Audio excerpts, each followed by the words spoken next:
Would you like me to say Hello, just hello, welcome to all. Hello. Ciao, ciao a tutti, ciao a tutti. Allora, benvenuti, siamo qua al report finale dell'Osservatorio Parigi per l'SB62. Insomma, si concludono questi negoziati intermedi in vista della COP30 e noi magari ne parleremo oggi con il nostro inviato speciale, che è Melissa Jiménez Gómez Tagle. Allora, Melissa non è italiana, quindi parleremo con lei in inglese, quindi adesso io le tradurrò brevemente quello che abbiamo detto nell'introduzione, poi tradurrò anche quello che dirà lei. So, welcome Melissa, we are at the final report for this SB62. You have been for the second week there in Bonn, right? Exactly. So, actually, we are very curious what's happened into this second week of the intersectional that are going towards the COP30. So I'll give the floor to you, and then I will also translate your speech for the Italian audience. But first of all, thank you very much for reporting for us, and the floor is yours. Thank you, Domenico, and thank you for the opportunity of letting me go with the batch of Italian Hub team. It was an honor to represent you over there, and of course to report on what was possible to access on these spaces of decision making. Would you like me to say and then you translate, or how do you like the dynamic to be? You can go ahead. You can go ahead on the report. Then when you finish, I will make a brief synthesis on what you say. Okay, perfect. Well, again, thank you. And after these two difficult weeks, after the midnight that the negotiations lasted for, on Thursday, they finally released a fourth letter from the president-designate, which was from Brazil. This is from Brazil, outlining how the action agenda needs to support the implementation of all the negotiated outcomes, particularly on the global stocktake and the new quantifiable goal for adaptation and for financing. So the UNFCCC tried to gather all these bodies, all these parties together to try to define the role of subnationals in climate processes. And so we were seeing that it was very highlighted and very it was something for high importance from civil society organizations to be there and to be present, to make sure that all the processes were transparent. So these plans were mostly presented by the People Summit, in which it took place in week 1, but also later on in week 2, they rediscussed all the topics discussed. And the main focus was on the global goal on adaptation for climate change. It is important because we need to adapt to what is happening on the planet, but we also still need to mitigate the damages that are going on by man-made actions. The presidency recognized this cross-cutting importance between nature and our activities that affect, of course, all of the living organisms. And so during this SB62, the main focus was on making the operationalization of key components of this global goal of adaptation.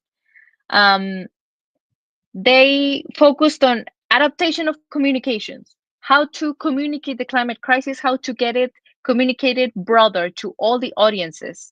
Also, they discussed the national adaptation plans. This year, they could not agree on how to proceed on this due to some discussions that lasted the last night between the G77 and China. So this draft will be revised at COP in Belém. Hopefully, they will get something out of this. And of course, they reviewed all the adaptation committee. Um, Sadly, they came up with a lot of disagreement from governance. Um, However, they agreed to continue on this in Brazil again with the processes and as well with the Nairobi work program. The parties agreed on a draft on the conclusion, so that was a plus from this storm of ideas that happened between parties. Um, and the working program will provide further guidance to implement the ideas of the Nairobi program. Regarding loss and damage, the review of the Barceau International Mechanism of Loss and Damage and the joint annual report of the uh, same mechanism were actually the only loss and damage agenda items in Bonn. Uh, However, there was no agreement reached there on the joint annual report. They agreed on a draft that will be discussed in Belém too, and they will keep on reviewing the Barceau International Mechanism of Loss and Damage. It was informal. The conclusion was informal. So regarding how they will give all the money, which is supposed to be for the most affected countries by climate change, is still not completely clear on how it will be divided. On the global stock take, the goal to finalize the modalities of the UAE dialogue and the implementation of these global stock take outcomes was also not met. There were so many goals, so many perspectives, but they remained on a draft. And sadly, they are still not 100% committed to go into climate action. This was also seen on the logistical aspects of the whole agenda of the whole event, and the next steps that will be followed will be that COP30 needs to respond to the foreseeable ambition gap. The gap of adaptation is still there. It cannot be addressed, at least not yet from the parties. They did not come to an agreement. So we need the negotiations to be effective and action-driven in Brazil, in Belém. Hopefully, they will set something on this global stocktake and the global adaptation goal. Finally, thank you. Maybe let me, before going to the final comment, I will a little bit translate. Yes, please. Quindi grazie Melissa per insomma, aver riportato un po' quello che è successo. Come ha detto Melissa, è stato importante che ci siano state anche le rappresentanze della società civile in queste negoziazioni molto complicate, che spesso hanno avuto discussioni che non sono giunte a termine, come appunto un tema centrale è stato quello dei Global Goal, per Global Goal of Adaptation, che sono uno degli stream negoziali come dire, molto importanti, anche perché, qua aggiungo io una nota, quest'anno è l'anno per il rinnovo degli NDC diciamo, sotto l'accordo di Parigi, e questo chiaramente è connesso al tema dei Global Goal of Adaptation, perché l'adattamento sarà uno degli elementi chiaramente anche di azione e di integrazione dei vari piani nazionali di risposta all'accordo di Parigi. Melissa ha raccontato appunto che c'è stata una plenaria della società civile, c'è stata anche la prima settimana, anche nella seconda settimana, e questo ha reso, come dire, cioè reso il dialogo proprio su questi Global Goal of Adaptation, sui quali le parti non sono convenute, diciamo, non hanno avuto un accordo. La Presidenza però ha sottolineato e ha, come dire, accettato quella che è stata un'agenda che è stata definita come un'agenda di climate action proprio verso la COP30, e Melissa stava raccontando anche un po' di come le discussioni sono avvenute soprattutto nelle posizioni diverse degli United Arab Emirates, ma anche del gruppo G70 and China. Ora adesso magari lasciamo a Melissa la possibilità di commentare la parte finale, poi magari gli faremo qualche domanda. So Melissa, thank you. You can go on the final comments. Well, at the end, prior to finishing the closing plenary, lots of people from the civil society were still not 100% satisfied with the outcomes, of course, of these subsidiary bodies. They were particularly worried that scientific statements are not being taken in mind for decision making, but mostly on personal interests from the countries, from the parties, from the powerful ones, of course. And it's going to be a real challenge. It's still a challenge, but what really helped the environment and the vibe there is that the civil society is joined, and the civil society knows that it's very important to be there, present, to be looking for optimistic results, and to make pressure for to parties that we are in a climate emergency. We need to attend as it must be, as an emergency. Our planet is heating, and Domenico and I can relate, for example, in how the planet is. The planet is our patient. The patient is entering into collapsing, into a coma, possibly. It's not in cardiac arrest anymore. It's in a coma, probably. And so we need to attend this as a patient in special care. And in this case, would be on agreeing on this adaptation goal to guarantee social justice and climate justice for all people.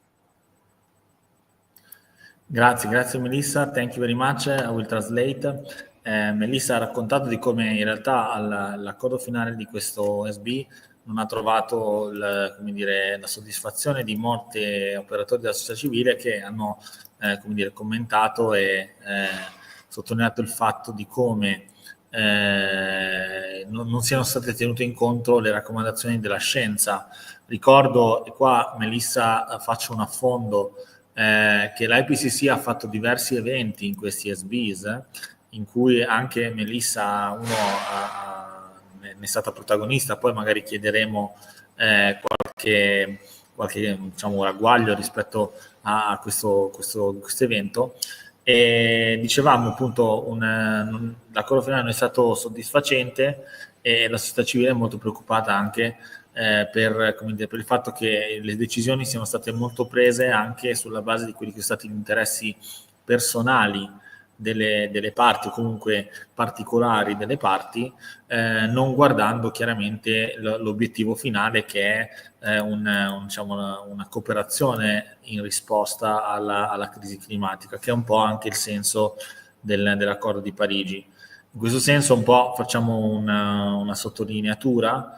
Insomma, anche noi con Osservatorio Parigi stiamo seguendo questo tema del multilateralismo e come il multilateralismo è un po' a rischio e come sia importante salvaguardarlo, e questa è un po' la dimostrazione, insomma, il fatto che le parti guardino un po' al proprio interesse all'interno della torta e anche delle opportunità che della lotta alla crisi climatica offre, senza guardare il quadro complessivo. So Melissa, I was summarizing but also commenting that IPCC has did a lot of events during these SBs. One of that you also participated. Maybe if you want to share a few thoughts and few comments about that. And I was saying that this crisis of the multilateralism on the contrary, on having like personal interests or particular interests of the countries, is probably something that we need to discuss. And we at the Osservatorio of Parigi, we have a special issue that is collecting articles towards that. I don't know if you want to add a few things about the event of the IPCC or any other comment. First of all, that is an amazing and wonderful idea, Domenico, to be doing that. The to keep informing the population on with real information what is going on, and I applaud that. And regarding what happened with the IPCC, for example, yes, the Children's and Youth constituency of the United Nations Framework Conference of Climate Change had this bilateral dialogue with Vice Chair Ladislaus Chonga from the IPCC, where we exchanged ideas on how we can work together, how we can join forces from the young perspective into climate action. There is a very important one that I could highlight, is that we suggested a toolkit for us to know how to translate the scientific knowledge that comes from all the IPCC reports into friendly language for kids and for young adults. And I believe that if a kid can understand it, then everyone can understand it as easy as possible. So we are volunteering to work together along this year, hopefully before COP. We will see what happens. It's going to be a tough, nice job to be able to learn how to communicate the risk in the most friendly and intergenerational way in order for us to have climate action in all intergenerational levels. Thank you Melissa, and I will translate a bit. Melissa ha presentato appunto in questo evento in cui è stato promosso un toolkit per anche per informare un po' la popolazione e condividere informazione. Questo toolkit si rivolge anche soprattutto alle giovani generazioni. Insomma, è stato adesso magari provo, Melissa, if I can share, I see on LinkedIn your speech. I just show few images of that, and maybe we can have the opportunity to share also on our page, because I think it's important to promote this type of initiative. Just let me share the screen one second. Allora, condividerò adesso un attimo lo schermo mostrando quello che diciamo di cui stavamo parlando con Melissa. Ecco qua vediamo Melissa che sta facendo uno speech proprio in questo evento che è stato promosso come un dialogo bilaterale tra l'IPCC e Yango. Insomma è importante che i giovani anche dialogano in conoscenza con l'IPCC, perché insomma